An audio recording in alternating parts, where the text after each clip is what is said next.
At Staples Business Advantage, our team of experts can help you find the breakroom products to satisfy everyone's preferences, while AI can suggest popular items, monitor stock levels, optimize pricing, and automate reordering. AI can do a lot of things. But I can never know the taste of a truly great cup of coffee. Sigh. But you also can't get hangry. This is true. At Staples Business Advantage, we help you select from 2,000 breakroom products, so you can be sure there's something for everyone. Yum. Sign up today and save 20%. Staples Business Advantage. Business is human.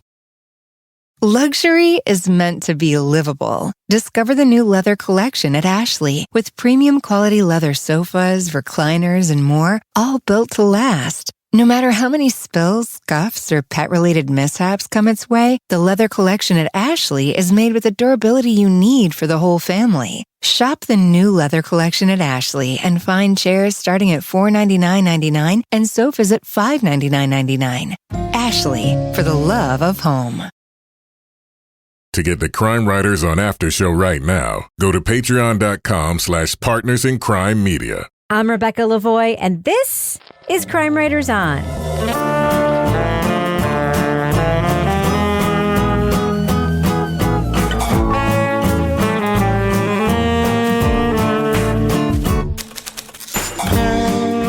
Crime Writers On is the original true crime review podcast that digs into true crime, pop culture, other podcasts, and on this episode, young girls were being kidnapped all over Belgium.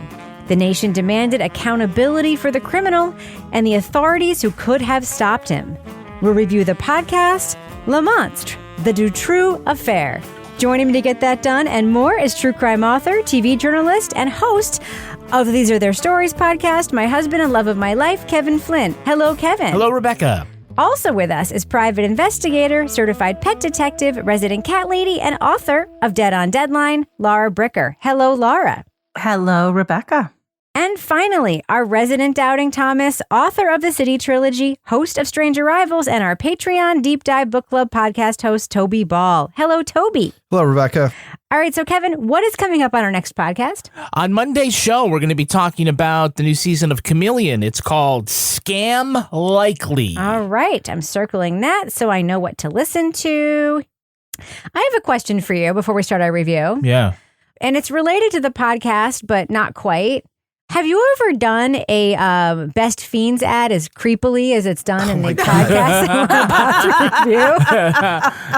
I was going to ask you about that when we started. I was going to Have you considered, did the podcast we're about to review make you reconsider the way that you're going to be delivering your Best Fiends ads from now on? No. Okay. No. It is a mystery why people haven't downloaded the free game.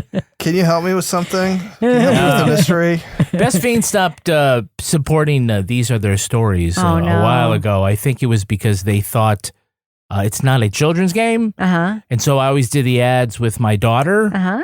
My 21-year-old daughter. No, but we did. Yeah. They also used to be on this show. They did a couple of things for this show. Yeah. Well, maybe if we made the ads creepier, they would come back. Oh, maybe they'll come back? Yeah. Oh, okay. I keep playing Best Fiends, but I just, you know what? I think before we do a review, just so listeners know what we're talking about, maybe we should just pop a little tape of the Best Fiends ad and that we're talking about. So on the podcast, we're about to review Le Monstre. The host has this incredibly sonorous voice, Matt Graves. And there is this almost no interruption between the podcast and the ads. It's very I have to say they're well placed and well done. The digitally inserted ones, obviously you can tell because it's for NBC or whatever. But he'll be talking in the sonorous voice about this Belgian crime, and then he's like, "Can you help me solve a mystery?" You want me to play the Best Fiends ad? Let's go ahead and drop a little piece of that. Believe it or not, there's a chance that someone, maybe even someone you know, still hasn't downloaded Best Fiends on their phone. The mystery is, why not? Kevin, people say that you do some of the best ads in podcasting. I think you've got a competitor. We'll see. I can only do mine in English, though. All right. You married for brains. Well, should we just go ahead and just review the podcast now that we've gotten the review of the ad? Yeah. All right. Let's drop that first clip right now. Over 25 years ago, our story began. A story of abomination, incompetence, and conspiracy that led to the demise of the entire institution of Belgian federal police and rattled the foundations of its government. In 1995, a pair of 8-year-olds were kidnapped from the Belgian countryside. Later, 2 teens vanished after leaving a magic show. Then, another set of teens disappeared.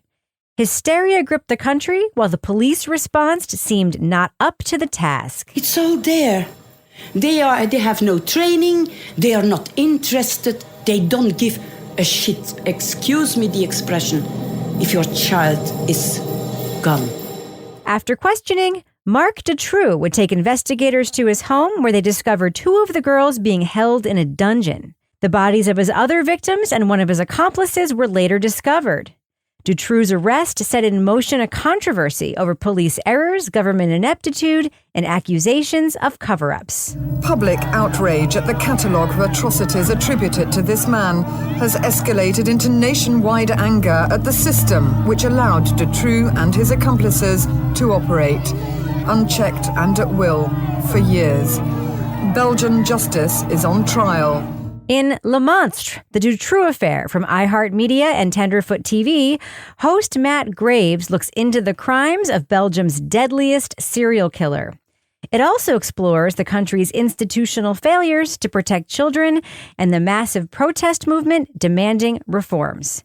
Spoiler alert, we are going to be talking about plot points from Monstre, so if you want to remain spoiler-free, go to the estimated time code in our show notes for our thumbs up or thumbs down reviews.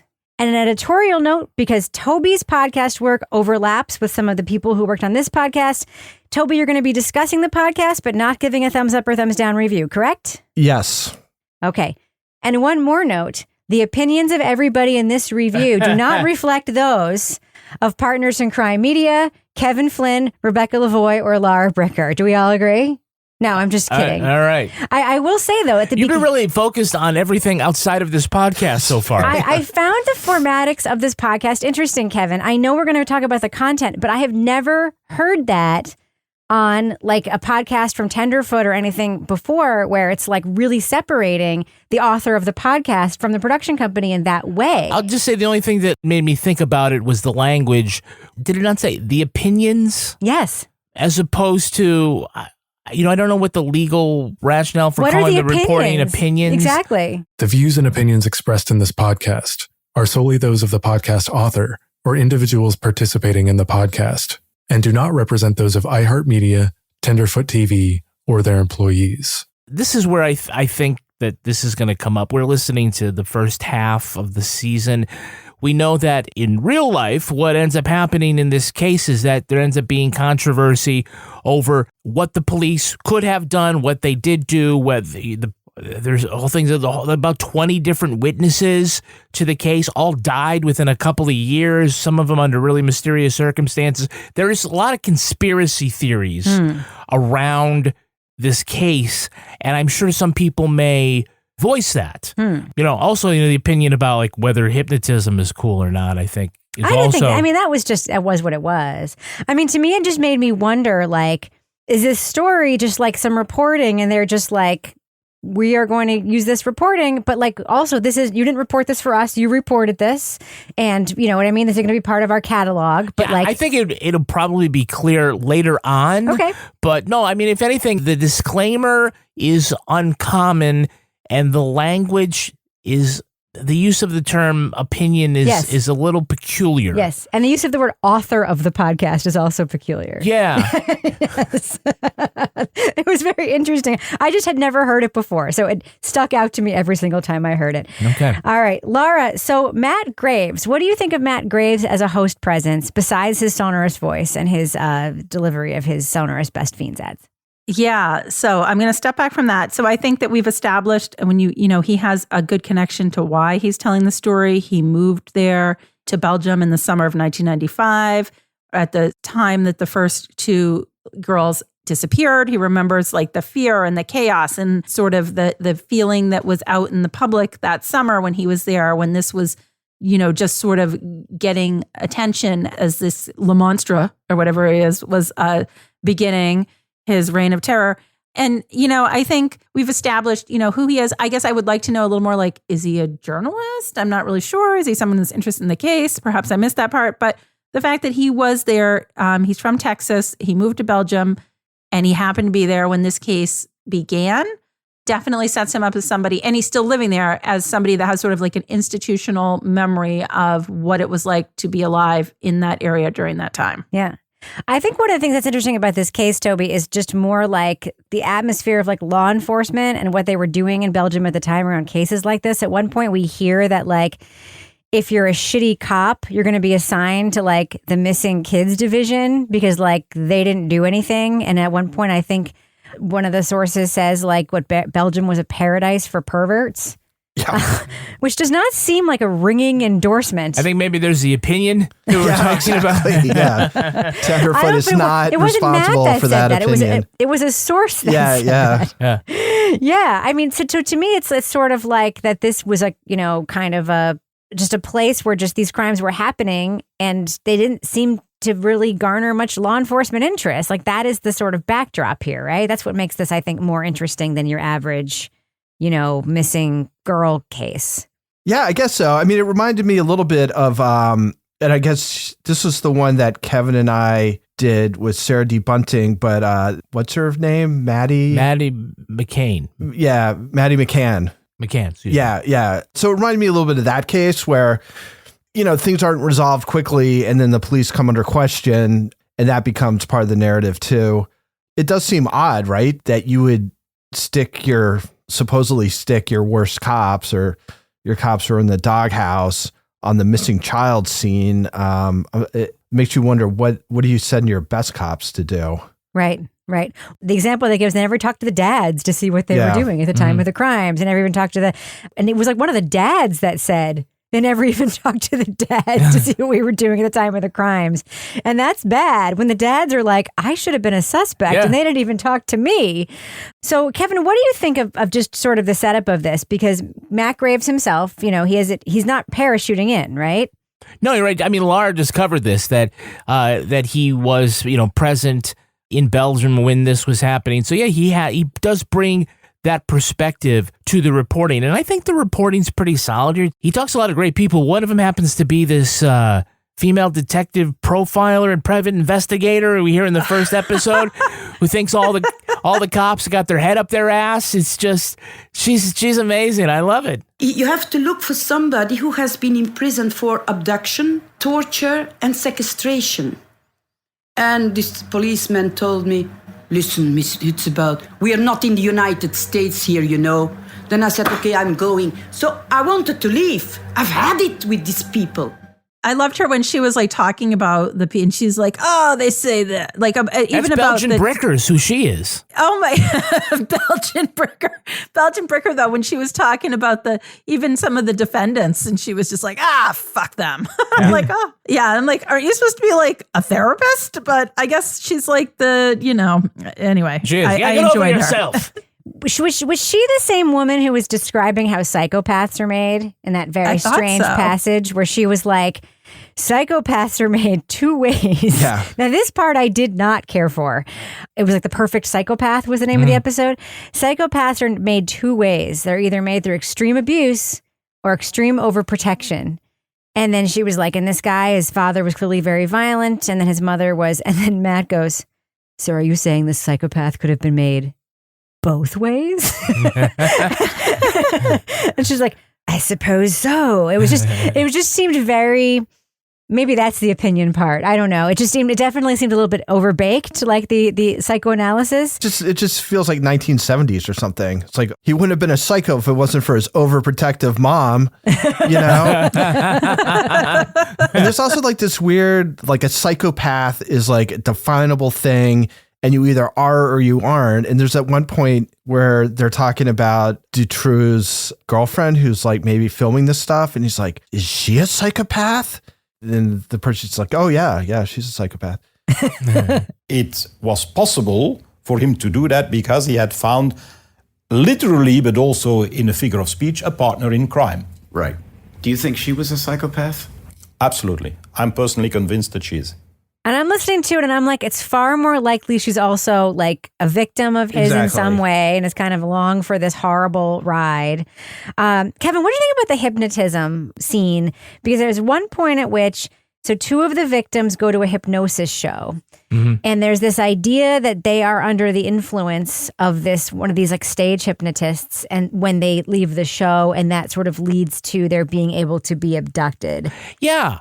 Well, I thought it was very interesting scene where they talk about like on video where it seems one of them seems to be still somewhat in the hypnotic state where she's doing with her hands. So I can just imagine like her walking out and maybe bumping into somebody, although it's not clear if that actually was a contributing factor in her abduction. So it's probably an unnecessary tangent, and it did go on perhaps longer than it needed to, but I kind of enjoyed it. So, Laura, but in the aggregate, these crimes are pretty freaking awful. I mean, we're talking about like, it reminded me a little bit of like the Abigail Hernandez case here in New Hampshire. You know, that guy who kidnapped that teenage girl and kept her in the storage container for 9 months. And I mean, this is horrific. I mean, this is a guy who kidnapped and murdered children, basically, planned it, and had accomplices. This is a freaking awful series of crimes. Very dark. It's very dark, and it reminds me of some of the like darker, like noir sort of crime drama shows that I watched during the early COVID times, where I would be like, ooh, and they were fictional because they were so horrific. The fact that this is actually, something that happened, it's super dark. Although there was one point where the writing, I was like, they were talking about one of the girls that was like locked in the basement, and they're like, she was in a very dark place. I'm like, yeah, no shit. She's in a basement. Both figuratively and literally. She's in a very dark place, a basement. But these are terrifying. And I think that the window that we got into, for me, probably one of the more disturbing parts of this whole thing was when we have the letters from one of the girls that was being held, Sabine, who was being held captive. And like he was telling her to write letters to her parents. I'm so sad. I can't wish you a happy birthday and give you a big kiss and maybe even offer you a present. Unfortunately, that's not possible. And if I came home, we'd all be killed, and I don't want that. I'd rather write you from here instead of being at home dead. Number one, I'm not sure how I felt about having like this young girl read the letters because it sounded staged times 10. But second of all, it was just fucking creepy. But the fact that she's basically in this dungeon behind a trap door and she's reporting all these things about what's happening and how she's, trying to do this so that she can get out and everything. But then the part where she's like, this was the part that even though it's horrific, I'm like, seriously, what kind of freaking details are this? He's giving me expired food and he tells me the expiration date is the sell date. And he's giving me generic food while he's drinking real Coke and real Nutella. And he gave me chocolate. Nutella, yeah, the real Nutella. And he gave me chocolate from 1993. I was like, okay, that was not to like digress from the horror of the crimes, but that particular scene, I was just like, what the fuck is happening here? Yeah, I may have edited the letter a little bit and just like kept it to the salient details. At Staples Business Advantage, our team of experts can help you find the breakroom products to satisfy everyone's preferences, while AI can suggest popular items, monitor stock levels, optimize pricing, and automate reordering. AI can do a lot of things. But I can never know the taste of a truly great cup of coffee. Sigh. But you also can't get hangry. This is true. Let Staples Business Advantage use today's latest innovations plus our team's experience to make stocking your team's break room easier for you. Sign up today and save 20%. Staples Business Advantage. Business is human.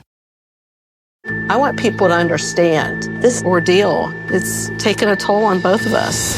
Casey Anthony's parents respond after 15 years of allegations. I've gotten blamed for something I didn't do, and it tears me up inside. This can change our life. This is serious. This is their final response. The test is about to begin. Please remain still. Casey Anthony's parents, the lie detector test. Watch now, only on A&E. And watch next day on the A&E app. Luxury is meant to be livable. Discover the new leather collection at Ashley with premium quality leather sofas, recliners, and more, all built to last. No matter how many spills, scuffs, or pet-related mishaps come its way, the leather collection at Ashley is made with the durability you need for the whole family. Shop the new leather collection at Ashley and find chairs starting at $499.99 and sofas at $599.99. Ashley, for the love of home. All right, so Kevin, here we are in the business section. Another business section for everybody. That's right. What do we got going on our Patreon, Kevin? Well, right now on our Patreon, you can listen to the Crime Writers on After Show. Ooh. You can listen to Leave It to Bricker. And we have a new episode of Married with Podcast coming out. We do. Now we have we broke the number here. We have more than 300 exclusive podcast episodes. Wow. In our Patreon. You go to patreon.com/partners in crime media. Coming up soon on the Patreon is the next episode of Toby Ball's Deep Dive Book Club. The book is called Tall Man. Yes. It's a nonfiction true crime book. And Toby, who are your guests? My guests this month are Elon Green, who wrote Last Call, Maggie Rahr from Carrie Lowe Versus, and our very own Rebecca Lavoie. Yes. And Rebecca Lavoie. Yes. Yeah. So 2 out of 3 good guests ain't bad, right? Yes. I got to get on finishing that book. I'm bringing it on a plane soon. I'm finishing that book. Me too. And so you hear us talking about Patreon all the time. It's great stuff. Don't want to forget the after show gets in there as well. If you haven't tried it yet, again, later this month, we're going to be doing the Patreon free preview week. Yay! Where selected shows will be available for the whole public for 1 week, and you can try it out. And then if you like, join us for good on Patreon. You're really selective, though, right? You only put the good ones out? They're all good ones, Rebecca. You don't put like the Married with Podcast where we give bad advice, or like everybody got divorced afterwards, or like the deep dive when like the technology didn't work and like this connection was really bad. Oh, that's every deep dive. Yeah. We do quite a bit of cleaning up of the deep dive to make it suitable. Or like the Leave It to Bricker where Laura fell in a hole and broke her ankle. Laura. I have to do quite a bit of work on Leave It to Bricker, too, because this is how it is. It'd be like, Laura will say something, and the guest will say something like this. It's like, Laura, oh, my God, what did you think of that? Oh, well, it was pretty good, Laura. What do you think? And so that's like the whole show. That's the tape I get. It makes it more mysterious. It does make it more mysterious. All right, Kevin. Can you just make a quick newsletter plug before we wrap the business section up? Because I like those. Sure. Yeah, we'd really love for you to sign up for our free newsletter. Go to crimewriterson.com. Just throw in your email address at the top. Every week you get a newsletter that has Crime Writers On behind the scenes. We have recaps of our reviews. You get to see the cat of the week. You get to see new merch, tweet of the week, all sorts of great stuff, and it's completely free. That's right. And even Carol Baskin bought a t-shirt after seeing our newsletter. That's true. Carol Baskin bought the patented I learned that in Cat Detective School. Yes. Tank. Yeah. Thanks, Carol. I love it. All right.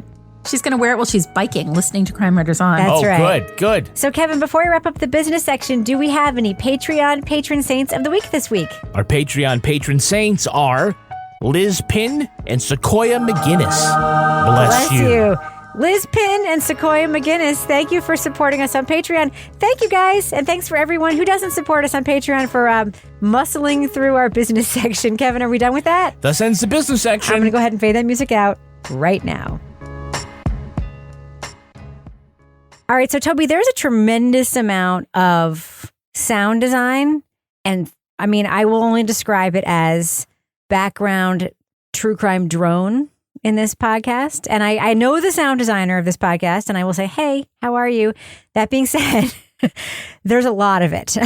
And it's the kind that we typically, I'll just say, I don't care for. I just feel like it adds a sense of the case is dark enough.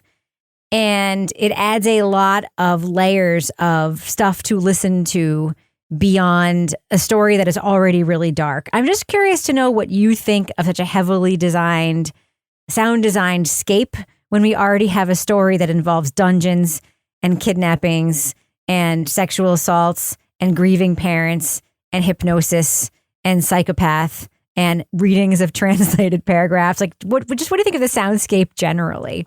I guess this is like a thing that's sort of like more just sort of not to my taste than it's anything that's particularly wrong. You know, I mean, I get that the idea is to create this sort of immersive experience so that while you're hearing this, you're also sort of feeling it as well.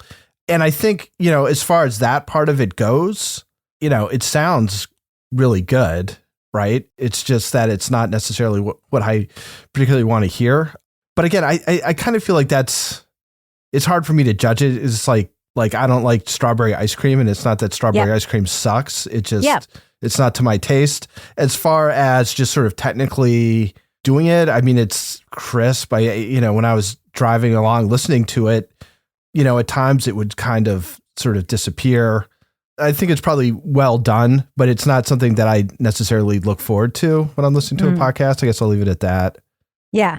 I mean, it definitely sort of has a sort of true crime-y. I mean, it's not like Sword and Scale obnoxious, but it has a sort of true crimey sound. Laura Bricker, you like the theme song a lot. I did like the theme song with the like a psychopath, Belgium, paradise for perverts. I'm like, oh, I like this. I like the theme song. I didn't like the thing they did where they would have like people in the background that they lowered down, like talking in French while like somebody was like translating over it. I found it really, really hard to follow what I was supposed to be following because there was just too much noise in my ear at that time. I arrived around 6 o'clock by car with my son. When I got there, Mrs. Russo was on the lawn getting off her bike. She came straight over and explained she had let the girls take a stroll for 30 minutes, but she couldn't find them. That is hard to do well in audio. So in television, they do that and you see a person talking and they can either do it with, subtitles or you can do it with translation. But since you see the person visually, you kind of know what to pay attention to. In audio, it has to be done with a perfect balance in order for it to be done well. The thing that I found distracting about that is that they had people with French, usually people with French accents translating people speaking French. And I found myself like, it's not like the French accents, but the French accents were distracting over a person speaking French. And then the audio balance between the person speaking French and the person speaking in English with the accent, the balance wasn't great enough. Like you know what I mean, Kevin? Like the level wasn't low enough on the French speaker. You should have ducked it down more. Exactly. So it sounds... It's easier to listen to. Yeah. Exactly. So it definitely was like, I was like, oh, great, here's another. And they also had so many different actors doing the voiceover. Yeah. And some of them were just so over the top. Yeah. That was also distracting to me. Like I wanted less of the over the top drama because I wanted to take in what the story was at that point. I would have preferred to have like one man, one woman, and that just had some consistency throughout, if that makes sense. I know there are plans to release this in French because they would like people in Belgium to experience it as well. I wonder how the English translations will be going the other way. Yeah. Well, Matt speaks French. We know that. So I wonder if he's going to do the narration in French. That'd be great. Yeah. I think that would be super interesting to hear like what it would sound like. And part of me thinks it might actually be a better listen in some ways if the whole thing were in French. Of course, I think there would be some Flemish parts, right? Yeah, perhaps. I think there would be. Do Do you think right. he'll do that Best Fiends ad in French? I'd like to hear that. Sacré bleu. Les petits boogers. All right, so Kevin, can you talk about the crime a little bit? I talked about it a little bit with Laura, but this is a creepy ass story, right? Yeah, I mean, is there anything more scary than an actual fucking dungeon? No. When you're kidnapped? No. Yeah, so I mean, think about this guy. His early crimes, like, this is really kind of weird. Like, the way that he would, like, knock women over while ice skating and then grope them while he's trying to help them back up. That's peculiar. It seems like a weird plan. I mean, obviously, if someone gropes you in any situation, you have been assaulted. But that just seems like, aren't you going to fall down too? Like, that's all I could think of was like something silly happening. But obviously, it escalates into something much, much worse. It's very interesting that he always had, or almost always used, an accomplice. Yep. Because, I don't know. I didn't go to Quantico. I don't know about profiling, but that just seems like whether or not it fits a profile to be a serial killer / serial kidnapper / serial pedophile, that bringing along a partner seems like a great way of not getting caught. Or more than one.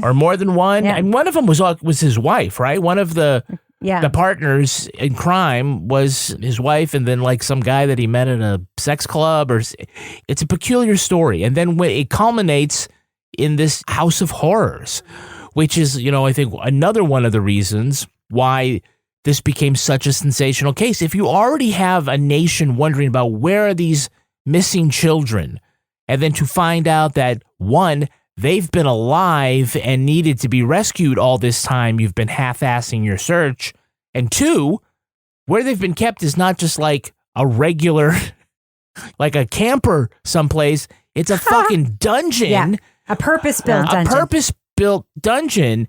I mean, that is just really scary. So obviously you can see why this is a case, worth remembering. Yeah. Also, Dutroux, Laura, was imprisoned for another crime, let out, and was able to collect benefits, which is fine. I'm all about the social safety net. But get roofies. Yeah, what the fuck? He was then able to use to commit other crimes, which is wild. Having problems sleeping, Doc. Can I have some chloroform? He got roofies and he got one other thing. So Rohypnol, and I can't remember, but they were both like, anti sort of anxiety sleeping medications. But he didn't just get roofies. He got like the highest dose possible. And they're like, and here you go. Here's some money. Here's some roofies. Good luck in your adventures. I'm like, what the hell is going on over there? Yeah. It's just like, that was one of those details when it happened. I was like, wait a minute. Did I just hear that correctly? Yep. Oh, wait, I did. Yep. That's what happens when the radical left takes over, Laura. I guess so. I mean, wow. Yeah. At Staples Business Advantage, our team of experts can help you find the breakroom products to satisfy everyone's preferences, while AI can suggest popular items, monitor stock levels, optimize pricing, and automate reordering. AI can do a lot of things. But I can never know the taste of a truly great cup of coffee. Sigh. But you also can't get hangry. This is true. Let Staples Business Advantage use today's latest innovations, plus our team's experience to make stocking your team's breakroom easier for you. Sign up today and save 20%. Staples Business Advantage. Business is human. I never did anything to harm my daughter or my granddaughter. The test is about to begin. Please remain still. Casey Anthony's Parents, the lie detector test. Watch now, only on A&E. And watch next day on the A&E app. Luxury is meant to be livable. Discover the new leather collection at Ashley with premium quality leather sofas, recliners, and more, all built to last. No matter how many spills, scuffs, or pet-related mishaps come its way, the leather collection at Ashley is made with the durability you need for the whole family. Shop the new leather collection at Ashley and find chairs starting at $499.99 and sofas at $599.99. Ashley, for the love of home.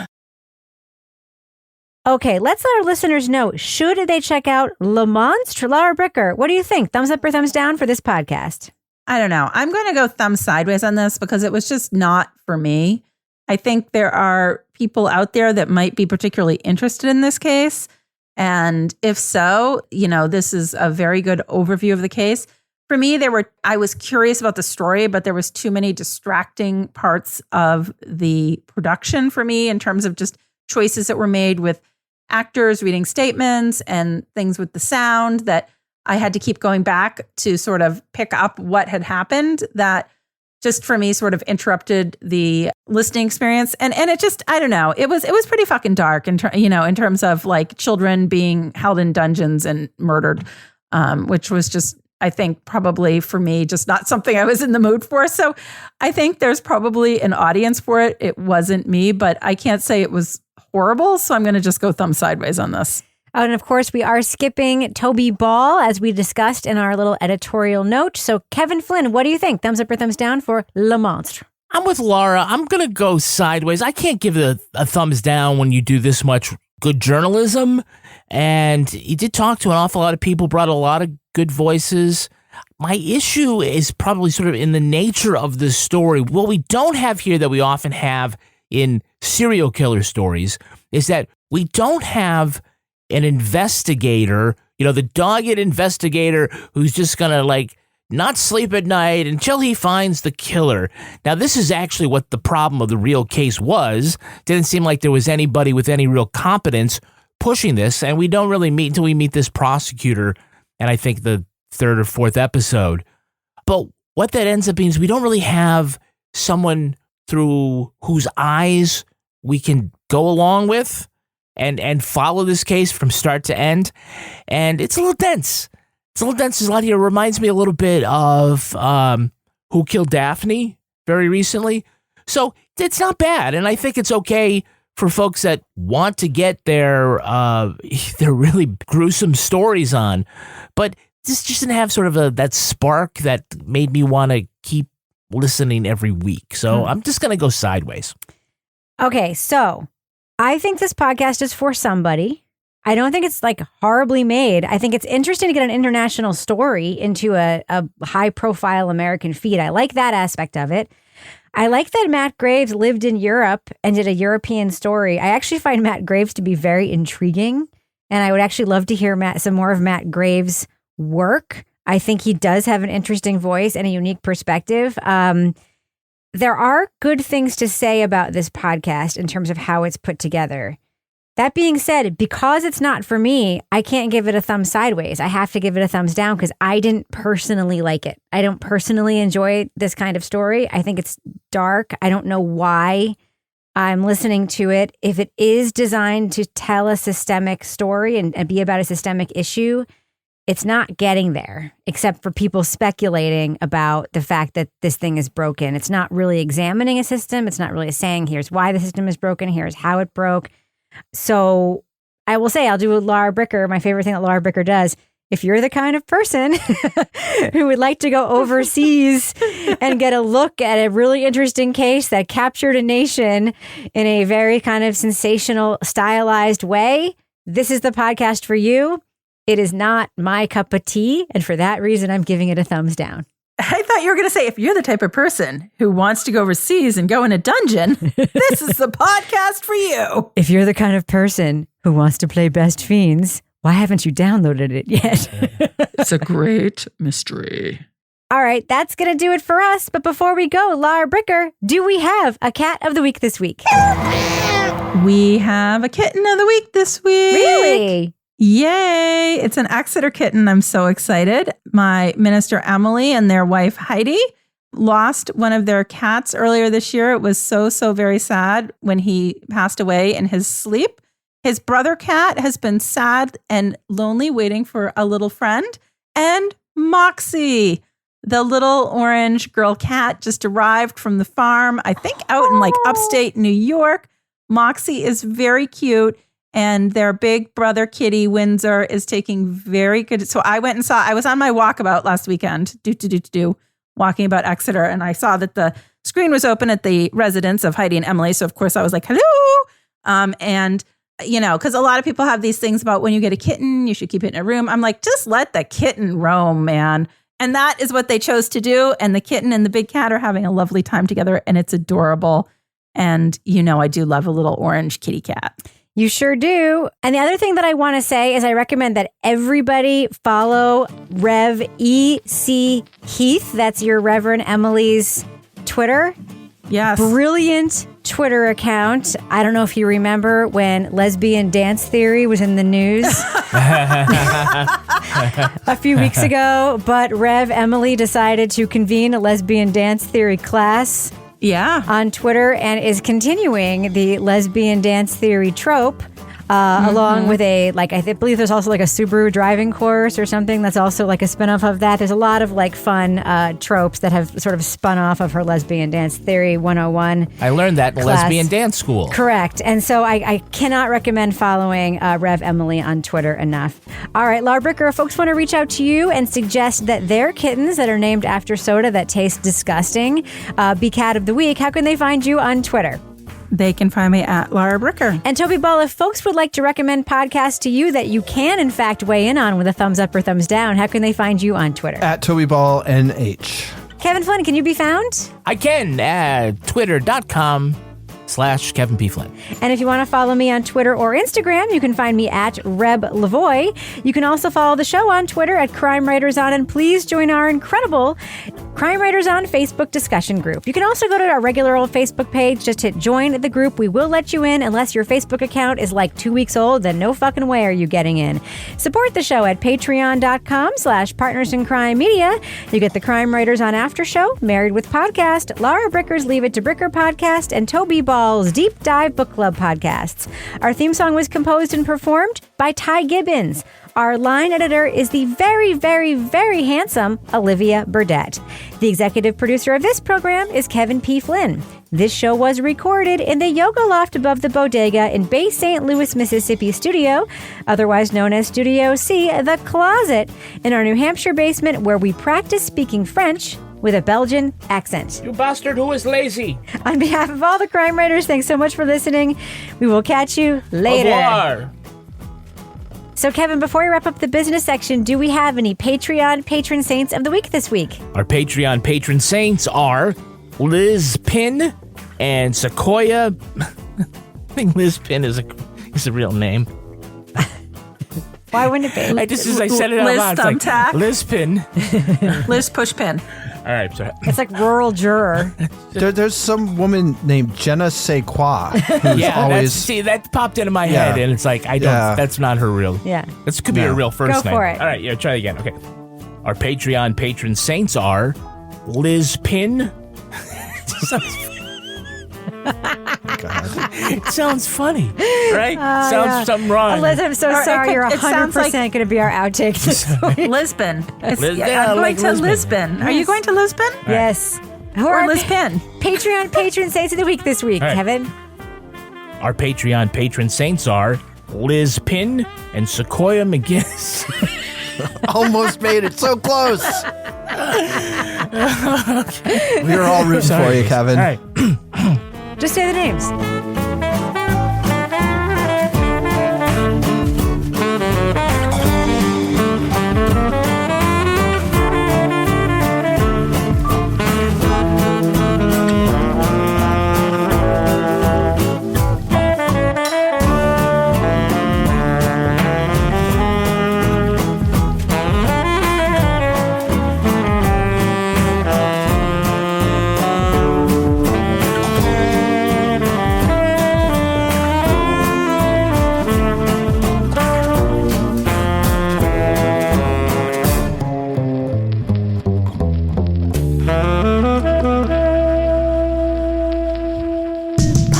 In crime media. At Staples Business Advantage, nothing can top the smarts and instincts of the thousands of experts on our team. While AI excels at processing data, automating tasks, and providing insights for better decision-making. And when they're used together, They are far more powerful than either is alone. Whoa. I've never felt more alive. Let Staples Business Advantage use today's latest innovations, plus our team's experience, to make business easier for you. Sign up today and save 20%. Staples Business Advantage. Business is human.